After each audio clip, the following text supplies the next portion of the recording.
Selamat malam sahabat Rema, salam sehat selalu dan salam damai sejahtera untuk kita bersama dengan keluarga semua.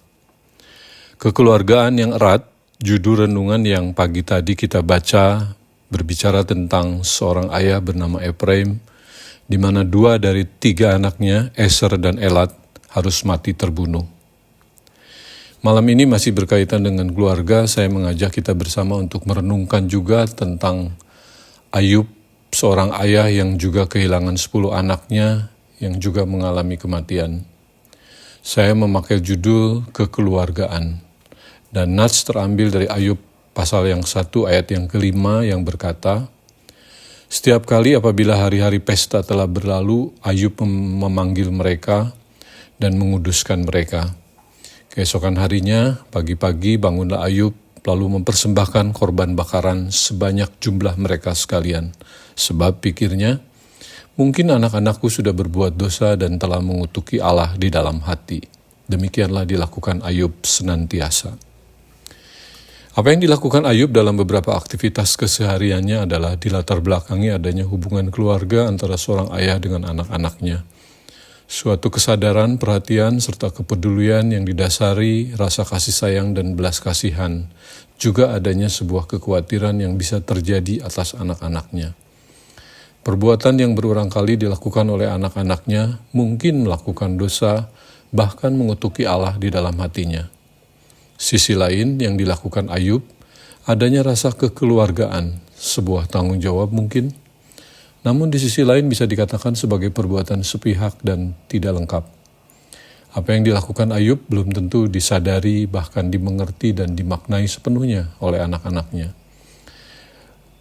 Menjadi pertanyaan, apakah yang dilakukan Ayub itu suatu kelaziman, kebenaran, atau pembenaran? Jangan-jangan itu merupakan pemakluman, bahkan pembiaran. Sungguh suatu kedalaman yang harus secara serius kita pikirkan dalam merenungkannya. Pembelajaran yang menarik buat kita sebagai seorang anak ataupun sebagai orang tua. Bagi anak-anak muda, dalam kemudaanmu kalian bisa bersukaria, tetapi janganlah hanya menuruti keinginan hatimu dan mengikuti pandangan matamu. Mengertilah bahwa akan tiba saatnya kita mempertanggungjawabkan semuanya. Bagi kita para orang tua bisa saja menjadi sebuah dilema. Benar, kita memberikan perhatian dan menunjukkan kasih sayang. Tetapi tidak cukup dengan hanya mengkhawatirkan dan mendoakannya saja. Apalagi tetap membiarkan mereka hidup dengan gaya yang hanya berpesta pora. Dibutuhkan keberanian dan upaya yang cukup untuk mengarahkan dan menegurnya atas perbuatan mereka yang tidak sesuai dengan kebenaran firman. Hal penting yang perlu ditekankan kepada mereka untuk dapat menyelamatkannya, serta tidak hanya mengikuti kenikmatan dunia yang hanya sementara. Amin. Mari kita berdoa. Kami bersyukur untuk penyertaan Tuhan dalam hidup kami, sebagai orang tua, anak, dan keluarga dalam komunitas kami sebagai tubuh Kristus. Terima kasih Tuhan tetap menjaga, menyertai, mengingatkan, serta memberikan hikmat untuk kami tetap dapat melakukan yang terbaik.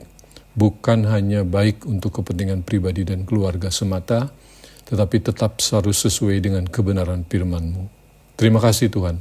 Sebentar kami akan beristirahat dalam damai sejahtera-Mu. Dalam nama Tuhan Yesus Kristus kami berdoa dan mengucapkan syukur. Amin. Selamat malam sahabat Rema, selamat beristirahat. Tuhan Yesus memberkati.